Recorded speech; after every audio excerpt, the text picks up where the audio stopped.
Attention. The fact, rule, technique, and solution. Warm salutations from Sovereign Self. Previously, in my Sovereign Self Hijacked Slave Consciousness versus Real Ego Center of Life paper, I directed your attention to your Sovereign Self, that something within, as William Walker Atkinson puts it, which is the real self or real ego of man, the divine spark sent forth from the sacred flame. With appropriate desire and persistence, you may first come to recognize its existence as the only part of you that never changes.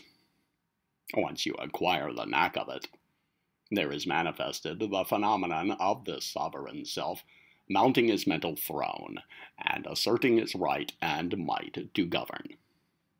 Then do you become the master of yourself, instead of being a slave to circumstance and environment, or as I often state the matter, slave to the antagonistic, parasitic, predatory, consciousness hijacking influence of others.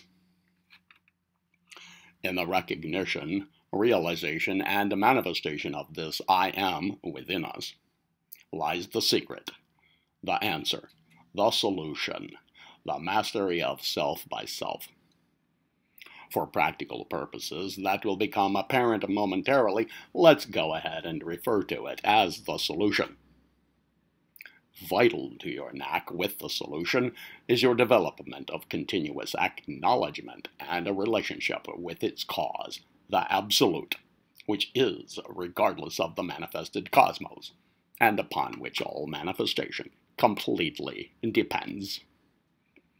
Secondly, in my All the Universe is Alive paper, I directed your attention to the general fact that, despite the existence of what we call inorganic matter, and of other non-biological states of being, the evolving man or woman of today must at some point come to the firm realization that the universe is conscious substance in motion. One life pervades and interconnects absolutely everything.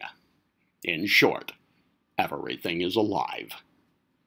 And as a conscious, central agent of control and experience in its entirety, the advancing student of life uses this general fact as a guiding principle, willfully thinking, feeling, and acting accordingly.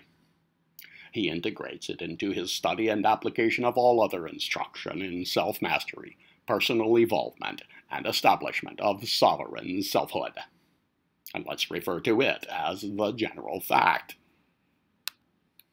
And thirdly, in my oration of William Walker Atkinson's Arcane Formulas, I directed your attention to the idea conveyed by the symbol of the mental magic lantern, with concentrated will as the light, mental image as the picture to slide, the projected idea as the picture thrown on the screen, and the objective world of persons, things, and conditions as the plane surface on which the picture is thrown. Add to this the fact that mental images materialize in response to the law of attraction, and you have the entire story of mentalism. Let's now refer to this story as the general technique. Now, in these practices of self-mastery and the rest, if sovereign selfhood and its cause sums up the solution for each of us, and if everything is alive, likewise it sums up the general fact, and if the symbol of the mental magic lantern sums up the general technique, then treat all feelings, thoughts, and actions as attention training tools. Sums up what we now will correspondingly call the general rule. That is our present thesis, which now directs our attention to attention itself. So let's do some reviewing along that line. Scattered elsewhere, I have spoken about attention at considerable length and in an equal amount of detail. I have defined the term attention as mental focus, and have differentiated it from its close relative, concentration, the latter of which can be defined as pure, singular attention upon some specific subject or object. I have instructed along the lines of the importance of the control of attention and the means by which it can be attained under the direction of the trained will, trained by persevering practice in that direction. I have advocated the coming to terms with your own attention management capability, suggesting that to do so you place yourself in a temporary state of what I have only somewhat lightheartedly called attention detention. I have told you that while thought is a force that penetrates people's physical bodies and everyday affairs, with the larger part of humanity, thoughts seek distraction where no mental effort is required. And the unfortunate fact is that very few people know how to truly concentrate. Additionally, you have elsewhere been informed that while the will to do is the greatest power in the world with respect to human accomplishment, the typical employment of willpower is very weak. And the lives of all of us have been molded largely by induction through suggestion. I have instructed along the lines of what I call undue versus due attention, pointing out the popularity of the former, while providing practical instruction in the latter. Lastly, I have strongly advocated the practice of my calm attention technique, or the CAT, and the actualization of its consequent mood of calm confidence. For the application of cultivated attention control must always occur in conjunction with that mood to prevent strain, and to prevent unnecessary prana or vril drainage, and to facilitate the acquisition of true concentration, a factor central to all great accomplishments. Surely self-mastery, personal evolvement, and the recognition, realization, and manifestation of selfhood stand among such accomplishments. Now let's turn forward. In which direction are you moving in your life? Will you experience the death of your physical organism knowing that you have progressed, or suspecting otherwise? I do not mean progressed in the acquisition of physical possessions or financial wealth, or in the attainment of social status or popularity. I mean progressed in true personal evolvement, in recognizing, realizing, and manifesting in the world your core sovereign self, and on the one hand in experiencing your relationship with the living universal structure and with the one absolute source cause of it, while on the other hand responsibly playing well your consequent role in the constructive evolvement of the species. Are you moving toward peace, seership, and telementation with your fellow men and women, or tending toward feelings of disenfranchisement, resignation, and anger? And in which direction points our species as a whole, and in which it is guiding the organism that we call our home planet? In other words, how well are we individually and collectively managing our proximal share of conscious substance in motion? All of these stated affairs hinge upon our attention control, which, by the way, proceeds into the subjects or objects of its focus. That is, hinge upon not just control of mental focus in itself, but also of its content, and what is more, of the capacity to realize continuously that all of its phases are alive. Do not rest easy with respect to your own control of attention as I have laid it out. Place yourself in that referred to state of attention detention, to honestly determine for yourself the truth of your own relevant state of affairs. Or by and by, someone or something else will do it for you, at some rather inconvenient time, and in some equally distasteful manner, while few have the courage and self-honesty to do so. Far fewer can comprehend their own actual state of affairs, for that which social conditioning has taught us to regard as adequate attention control when perceived alongside certain other people whose attention is nearly non-existent, in the staggering majority of cases is hardly any greater than those other people's. Do not, however, feel discouraged. Stand bravely, and submit to self-appraisal over the matter. So here it is. What things, affairs, or circumstances direct your attention the most, the least, specifically, and generally?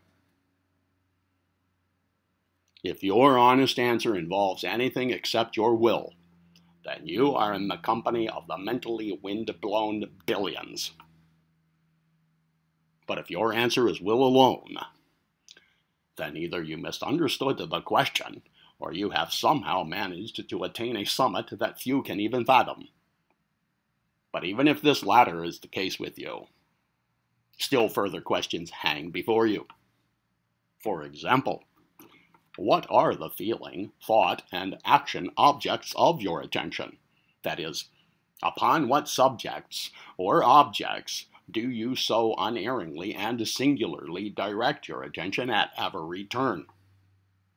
And do you so attend to all of them in no mode other than that of calm confidence? Are all of them properly negative in relative polarity to the conscious manifestation of your sovereign self as your center of direction?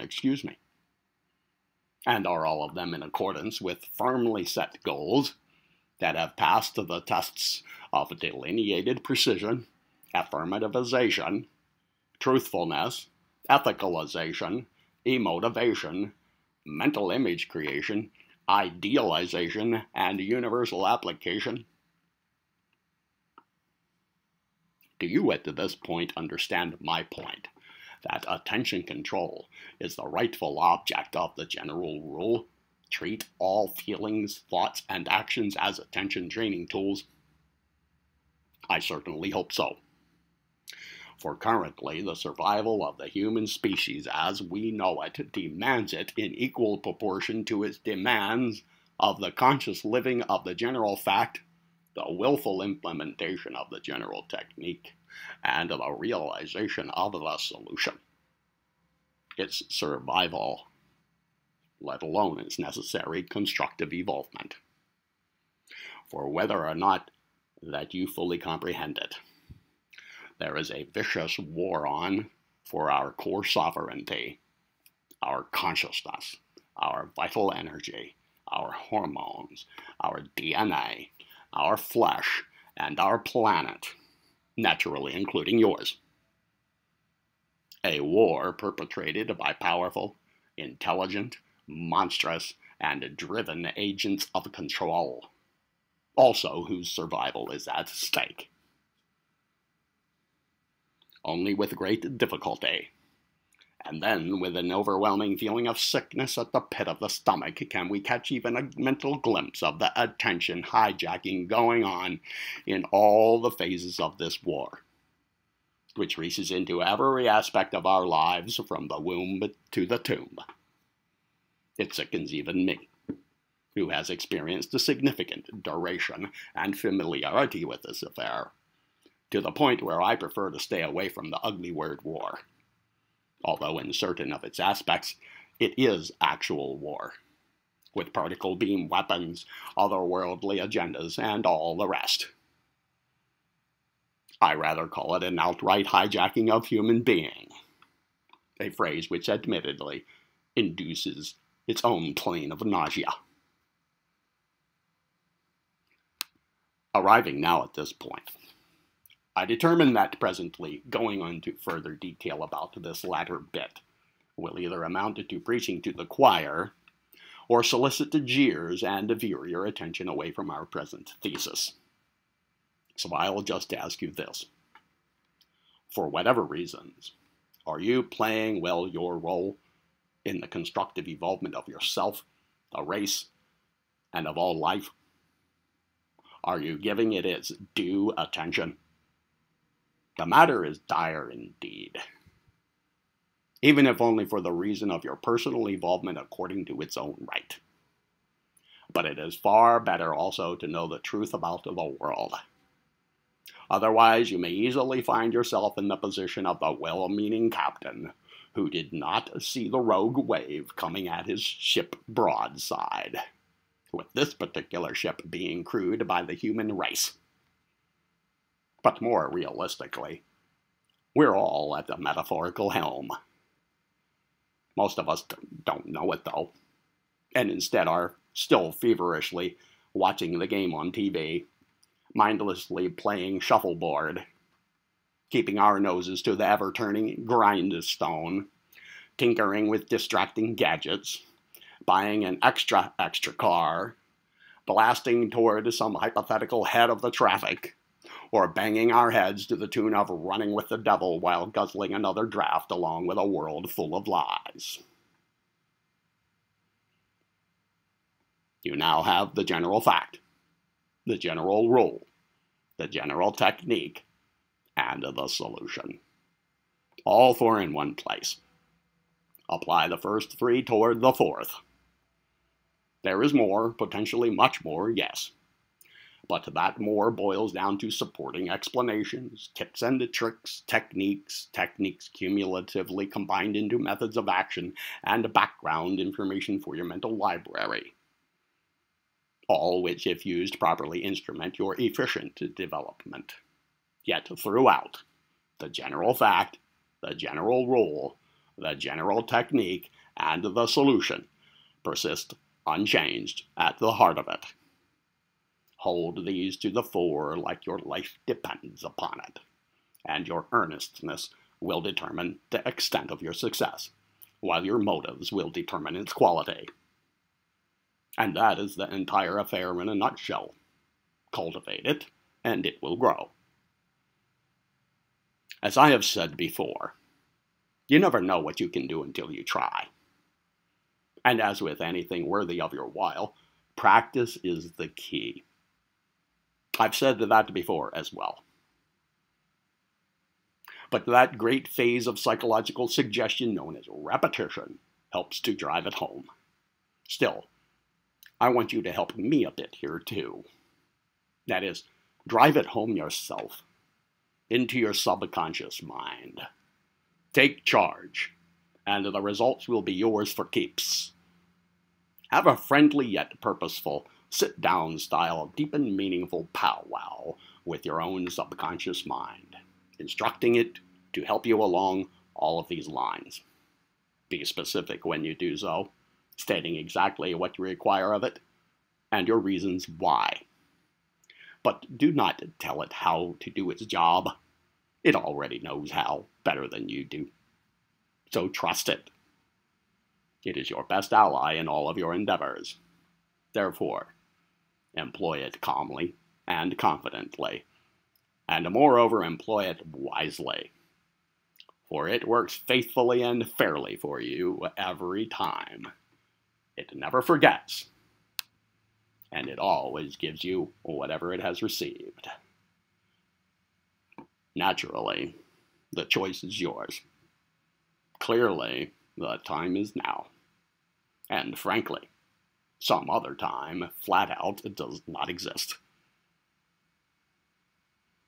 Subscribe, share, love, and live well.